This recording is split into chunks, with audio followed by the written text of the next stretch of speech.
seems to continue. And so far we have been seeing warming of about 1 degree. Next, please.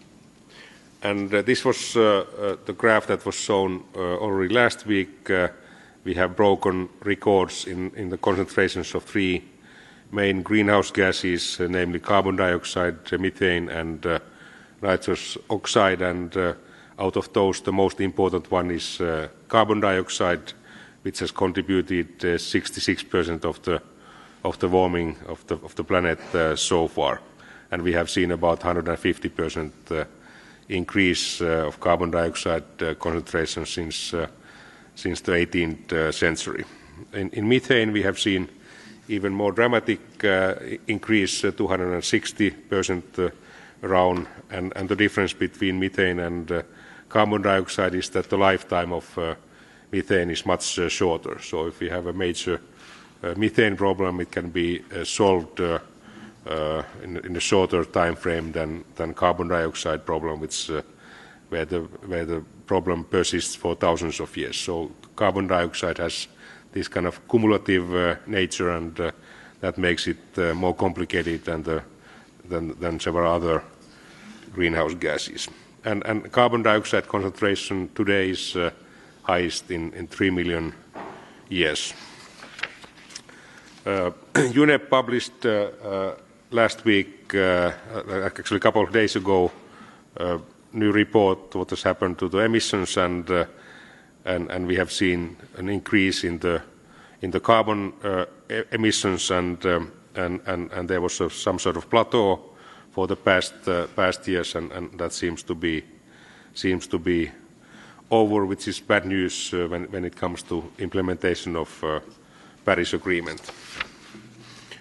And we have actually been storing most of the heat on the planet to the oceans. More than 90% of the excess heat that we have produced to the system has been stored in the oceans, and they have warmed about ½ degree so far, and this warming trend, as you can see, has been continuing, and that's having an impact on the climate, and it's also having impact on the tropical storms. The tropical storms are getting energy from the warm seawater. And here's a graph on sea level rise. There was a boost in sea level rise in 2016, and this trend, growing trend of sea level rise continues, and we have been again breaking records in the sea level. So far, we have seen 26 centimeters of sea level rise globally, and during specific events like during hurricanes or typhoons, the short-term sea level rise may have been even several meters. And as I said, the major, the largest changes we have observed in the Arctic area, and that's because of melting of snow and ice from the region, and the melting of snow and ice in the region continues, but we have year-to-year variability. The spring sea ice coverage in the Arctic was lowest ever, but the autumn one was above the lowest number which was observed in 2012. But we have this natural variability, and we expect the sea level, the Arctic sea ice melting to continue. And we have so far melted 75% of the mass of the Arctic Sea. We don't have too much so-called multi-year ice left in the region. Then these changes in the Arctic, they are not only having an impact in that region, but they are having impact on the global weather. And one of the driver of the atmospheric dynamics is the temperature difference between Arctic and the tropics. And once this temperature difference has been getting smaller, it's having an impact on the global dynamics, and because of that change in the Arctic, we have started seeing some unusual weather patterns also outside of the Arctic. Some of the cold spells at mid-latitudes in Europe, North America and Asia, they have been related to the changes in the Arctic. And last summer we observed heat wave, especially in northern part of Europe, and again this kind of stagnant weather pattern was influenced by the changes in the Arctic, and we expect that to continue also in the future. And one of the sinks of carbon in the planetary systems are the oceans, and while we have more carbon dioxide in the seawater, we are at the same time changing the chemical composition of the seawater, and out of these 3 records you can see that there has been a drop in the pH of seawater, which is going to have negative impacts on the sea ecosystems and, for example, coral reefs. So that's something that we have already observed. Then finally, a few words about disasters.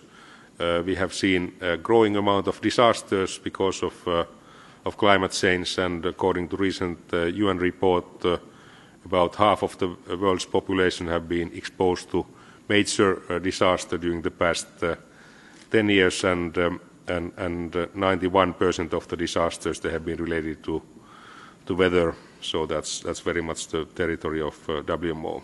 And the largest amounts of disasters, they are related to flooding events, which is the blue part of the curve of the graph here, and the second one are the storms. We have also seen an increase in the amount of heat waves and drought.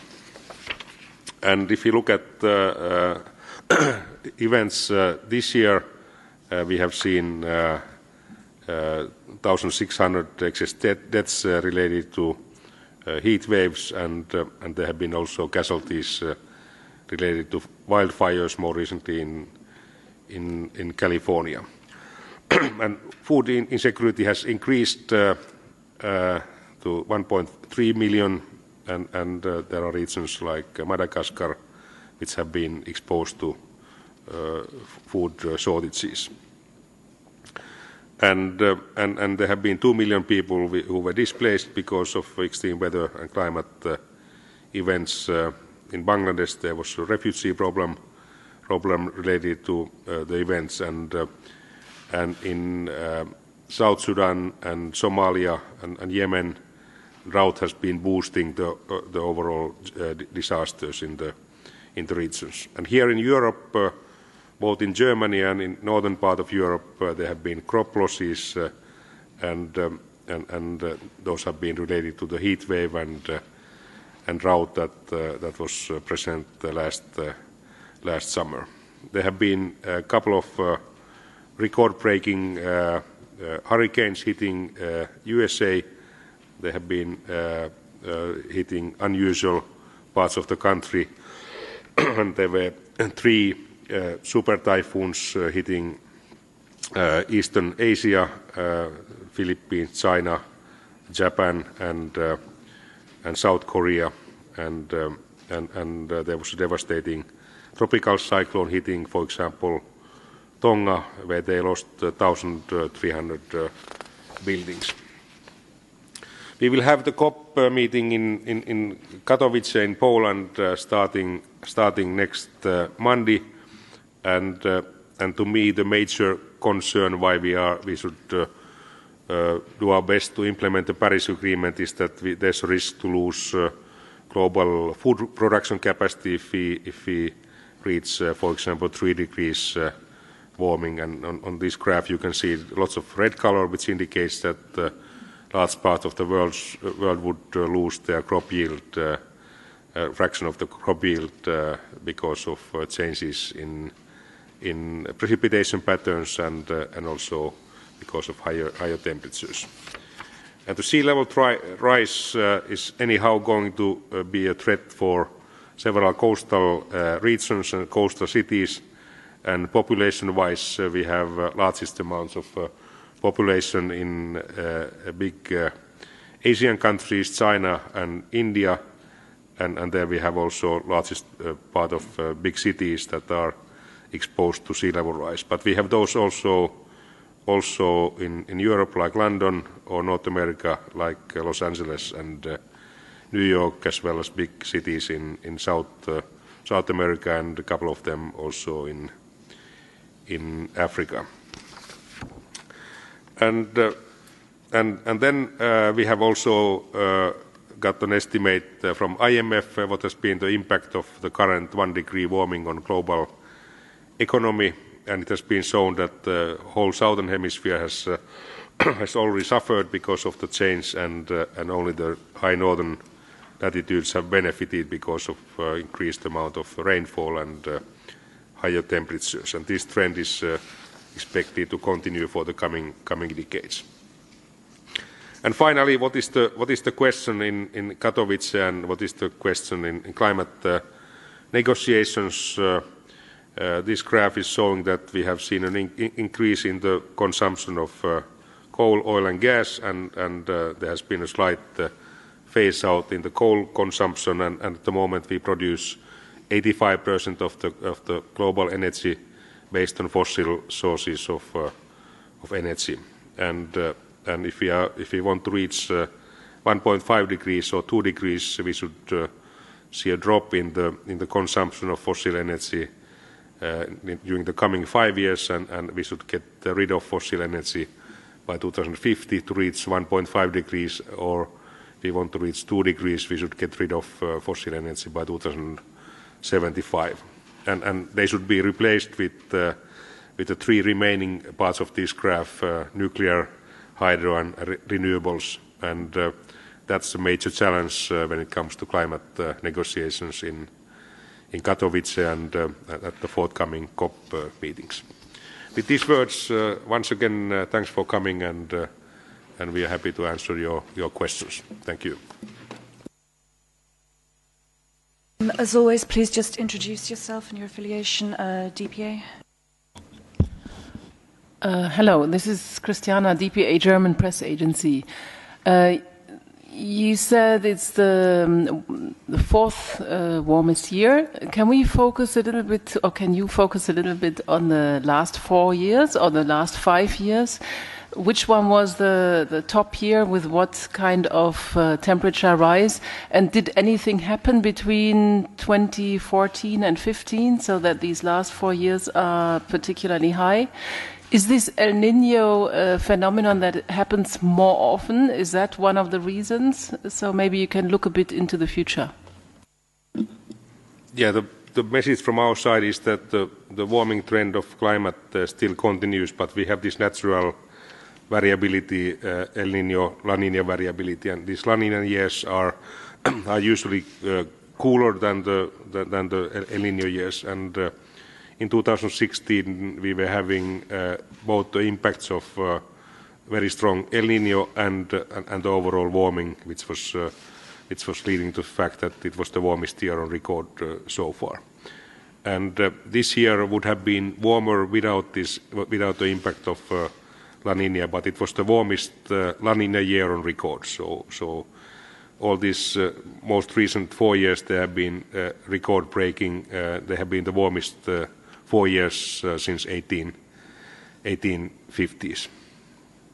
Sorry, can you just list them? 2016 was the warmest, and then after that. So 2016 was the warmest year on record, and 2017 was the second warmest on record, and this is 2015 was number 3, and this year is number 4, and there's an expectation that next year we could see again El Niño, which may mean that next year is likely to be warmer than this year has been.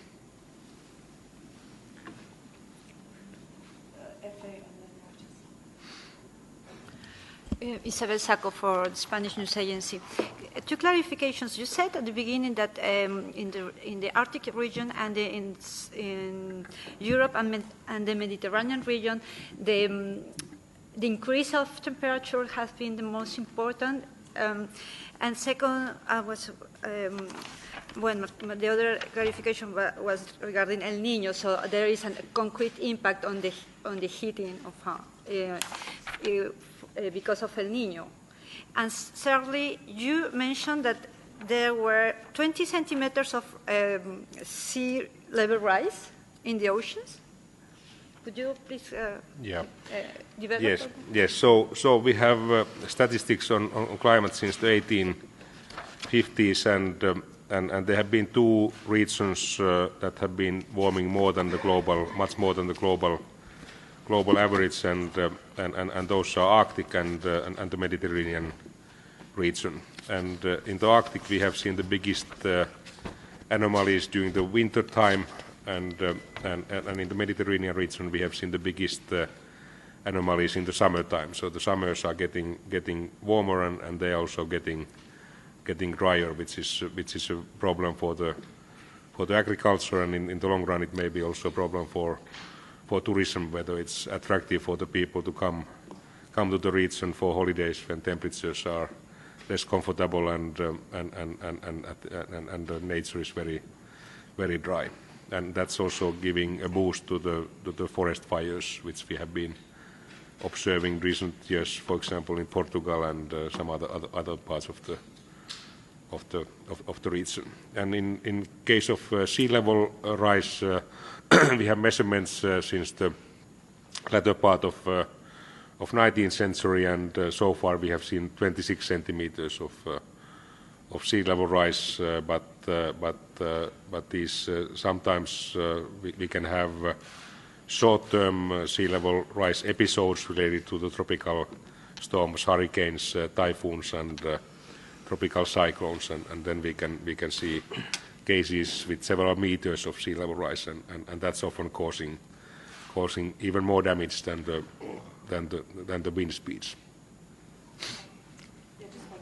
Could you give a reason for because of the Mediterranean region is the increase is more important than in the other regions? So the Arctic change is very much boosted by the melting of snow and ice, but at the same time we are changing the dynamics of the atmosphere, and we have started seeing more often prevailing high pressure areas in the Mediterranean region, which is leading to higher temperatures and also lower amounts of precipitation. Omar, do you want to add anything on the Mediterranean? Dr. Baddour is from Morocco, so...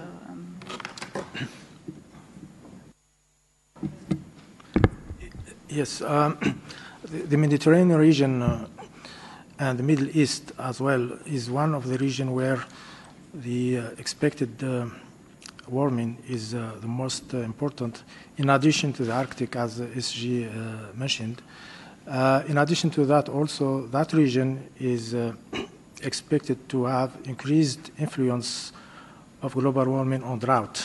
And already we can mention that in that region, the crisis of water is increasing, and it has been very dramatic in recent years in North Africa and the Middle East.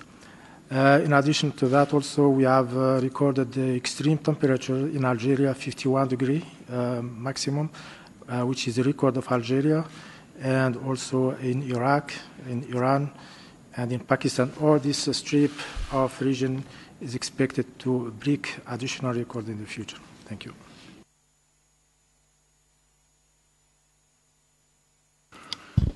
Good morning, Tom Miles from Reuters. I wanted to ask you about this figure of temperatures could rise between 3 and 5%, or even more this century.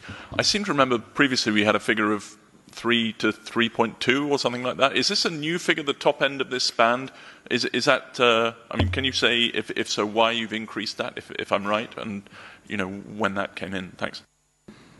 Thank you. So there have been these model calculations, they have been renewed every now and then, and in the most recent model calculations, there is the range of warming by the end of this century is 3 to 5 degrees, and this magic 3 degrees is coming from the Paris pledges. So the countries that agreed in Paris, they gave their pledges, and if all the countries would fulfill their promises, then we would be able to reach 3 degrees, which would already mean a growing amount of disasters and difficulties with agriculture, as I was showing in one of my graphs. And the message from the most recent IPCC report was that it would be very healthy for the welfare of the planet to aim at reaching the 1.5 degree.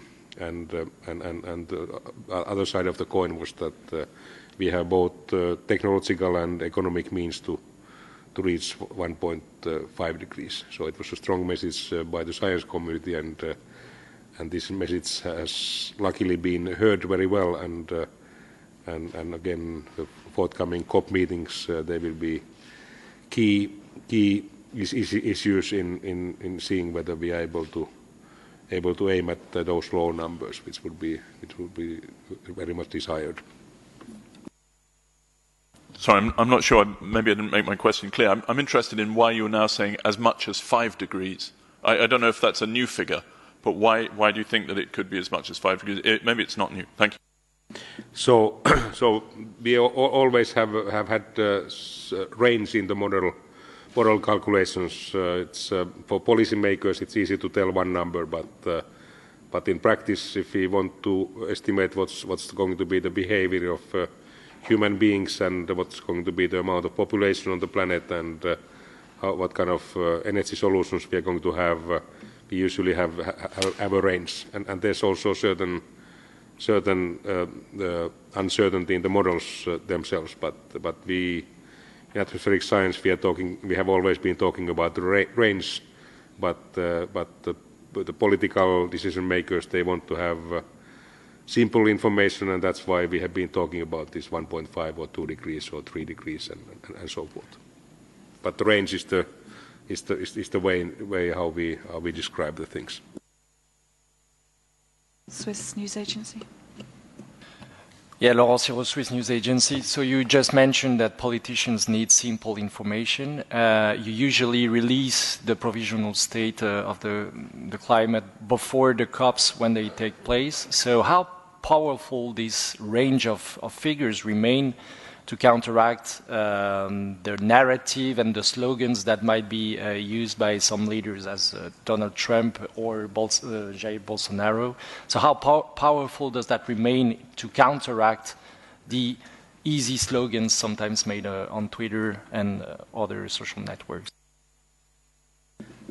I think that the main message from our science community side is that we have again been breaking the records of main greenhouse gases, and the problem of carbon dioxide is getting worse. So that's a clear message from our side. And the other message from our side is that it's based on the IPCC 1.5 degree report, which is showing that we have a good chance to good means to achieve even 1.5 degrees, and there's a difference between 1.5 and 2 degrees. 2 degrees would be more harmful for the well-being of the coming generations, and there would be several differences in the global ecology and welfare of both ocean ecosystems and also impacts on the human well-being. Maybe I could just add one thing on this, because I think it's we're in for some interesting times.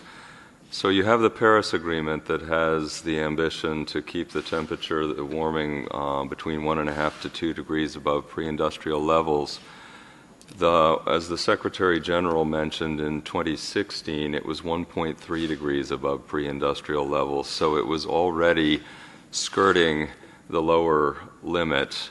And at some point in the not-so-distant future, there will be a day or a month or a year when the temperature goes above 1.5, and then eventually it will become 1.5 all the time, and it will go up from there. So this information which is constantly being brought into the attention of the parties is putting pressure on the negotiations, and I think it's safe to say that without the IPCC and the WMO reporting, the Paris Agreement would not have been brought about. So this is a genuine case when science is affecting and influencing and informing policy.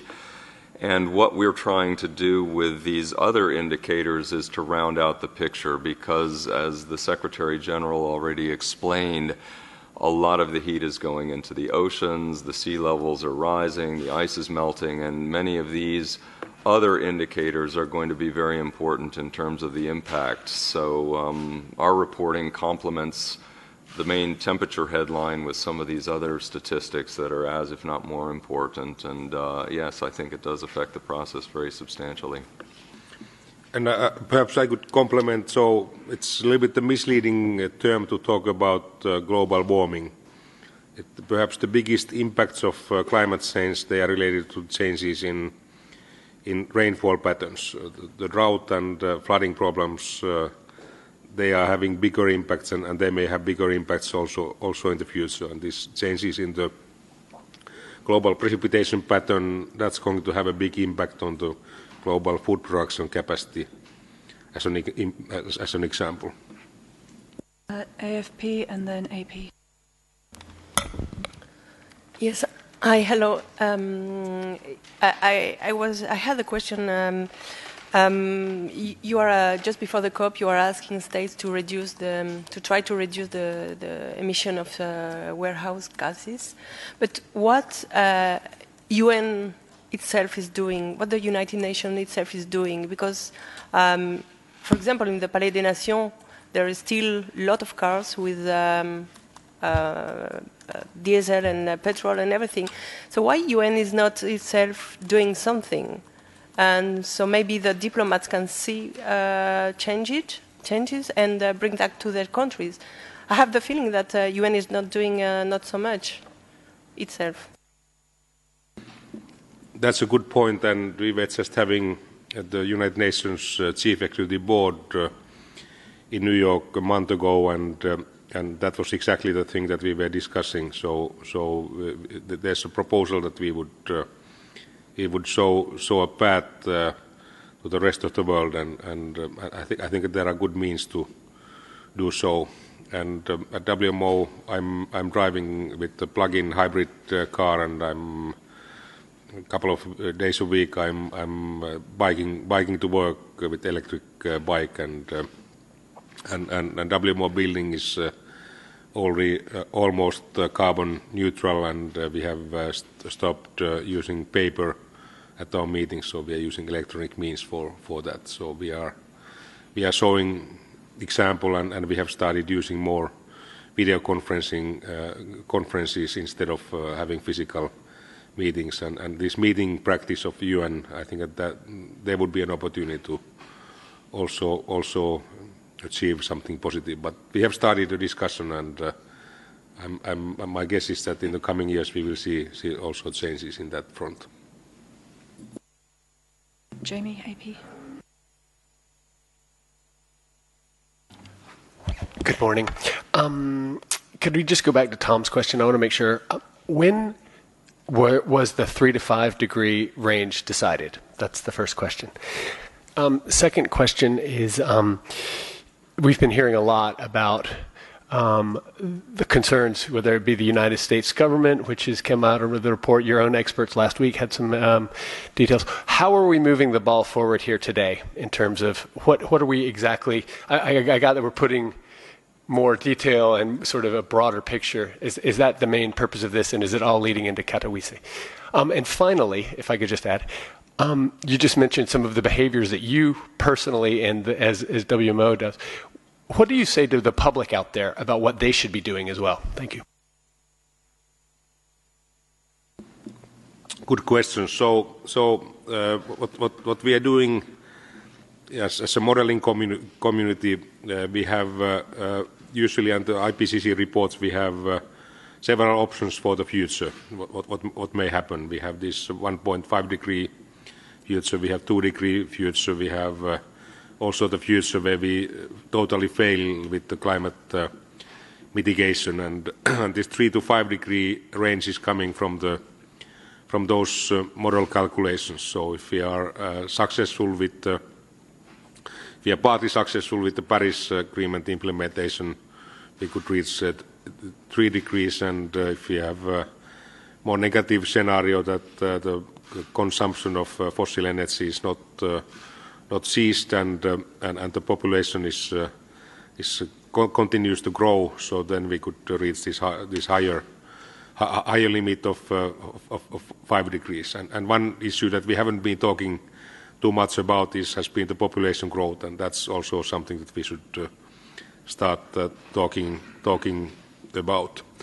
In case of USA, plenty of positive things are happening. So President Macron was hosting One Planet Summit in September at New York during the General Assembly, and it was estimated that the USA has already fulfilled 50% of its Paris pledges, and there are plenty of private sector actors who are investing in renewable energy. We have Tesla company as a pioneer of electric cars, and there are several states and cities which are following the Paris Agreement. So, despite of the general image, plenty of positive things are happening also in the USA.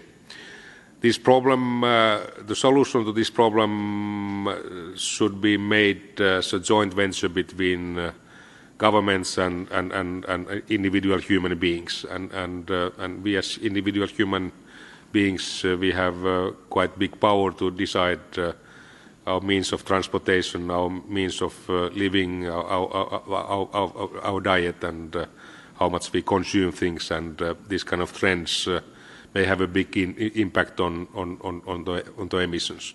But certain frames have to be set by the governments. For example, the private sector investors, they are interested in seeing stable environment for the coming decades before they invest in energy sector, or once they create something which is investment for several decades. So it's a combination of efforts of governments and individual consumers which is needed for the successful mitigation efforts. Maybe I could just add one thing about the reason why there is a range of predictions of what the temperature would be by the end of the century, and why those ranges sometimes change. The scientific part of it is what we're discussing now, which is the response of the system to the emissions.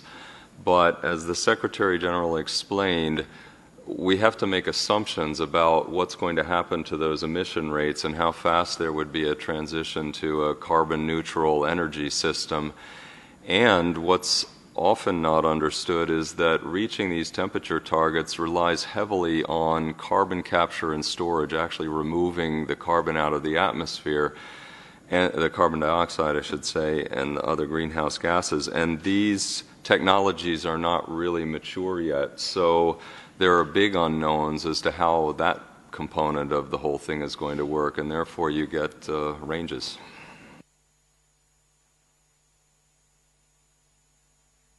Good morning. Nick Cumming-Bruce, New York Times.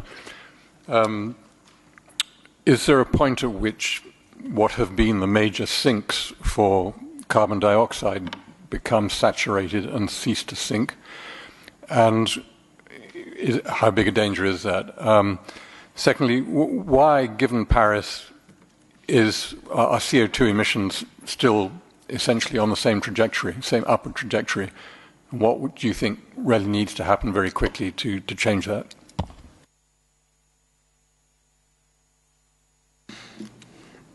Thank you. So there are two major sinks of carbon in the system. First, biosphere, especially the forests, they are sinks of carbon. About 1/3 of the excess carbon that we produce to the system is taken by growing vegetation, and that's very much forests, and there are also some means in agriculture to enhance the the binding of carbon to the soil. So that's there are also opportunities in that sense. And as Max was saying, how well we are able to take carbon out of the atmosphere, that's one of the questions. And so far, the best mean for that is forestation, and there's a potential to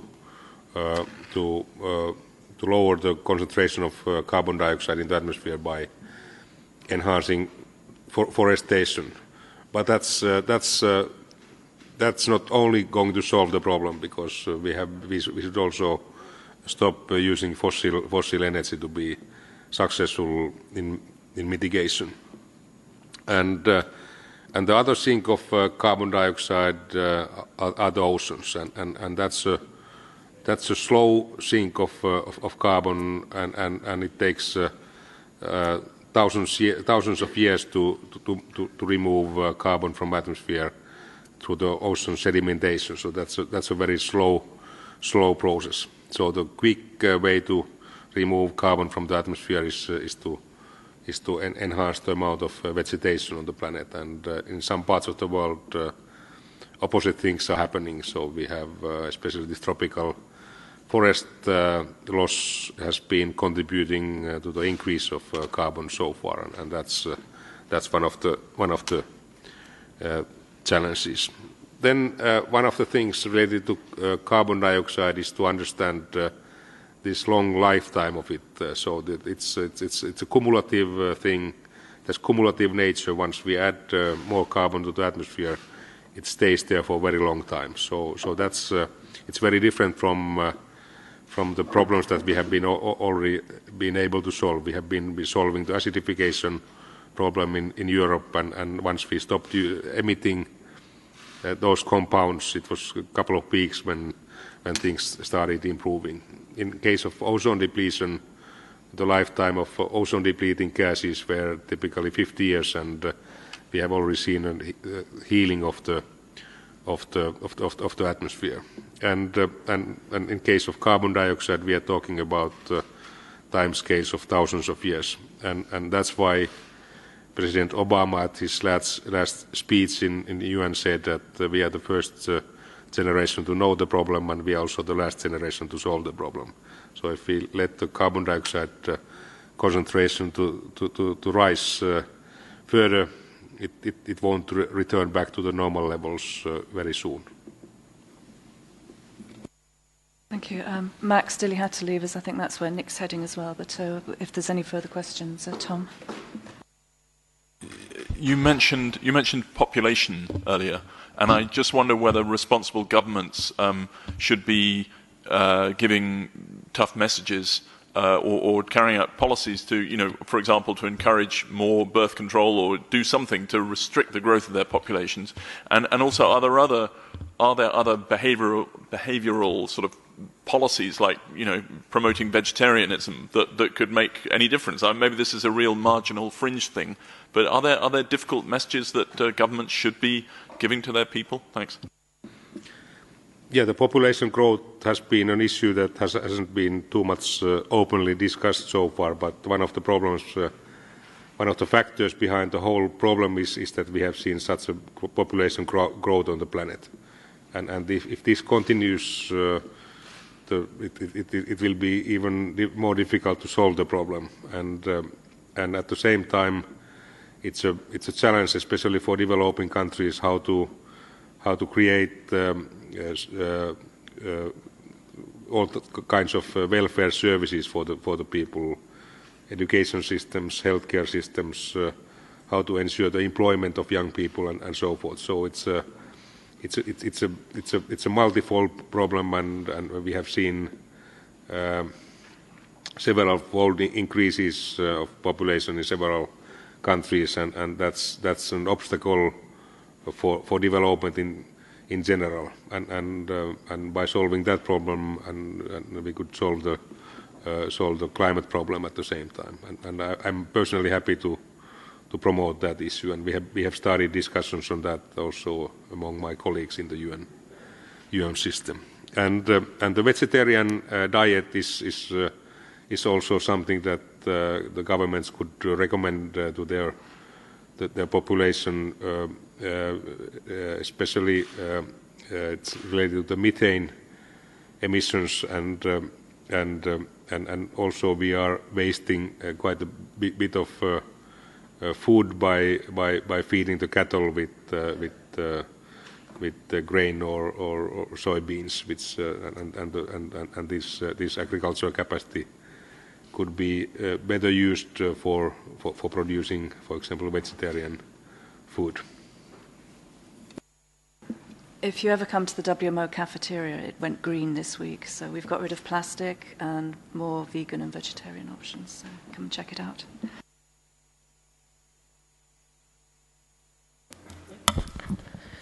Yes, hello. It's a question on France.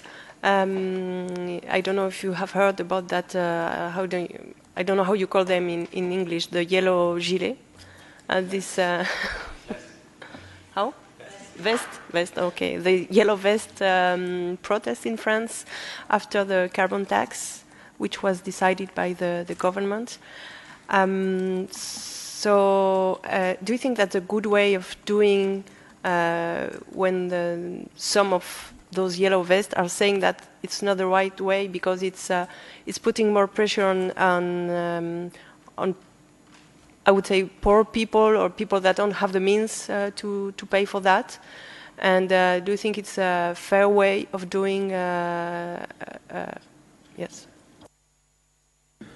Of course, as WMO, we are not supposed to advise individual governments how to behave. So we are more scientific and technical organization. But this issue is demonstrating how difficult it is for individual governments to mitigate climate change. So the best way is to provide attractive solutions for the human beings. For example, taxing. If the taxing could favor more electric vehicle type of solutions and biking, public transportation solutions, I think that would be the optimal thing. And in some countries they have been able to have a successful implementation of carbon mitigation by having taxing means, but this is just a demonstration how difficult it may sometimes be, and it may. We have also some industries and private sector companies who are not very happy with the climate mitigation, and the governments have to deal with that as well. And we have seen some examples also in other European countries. Yeah, I'll follow up on that. Could you give us some concrete examples of countries where taxing was really fully supported by a whole range of population in that regard?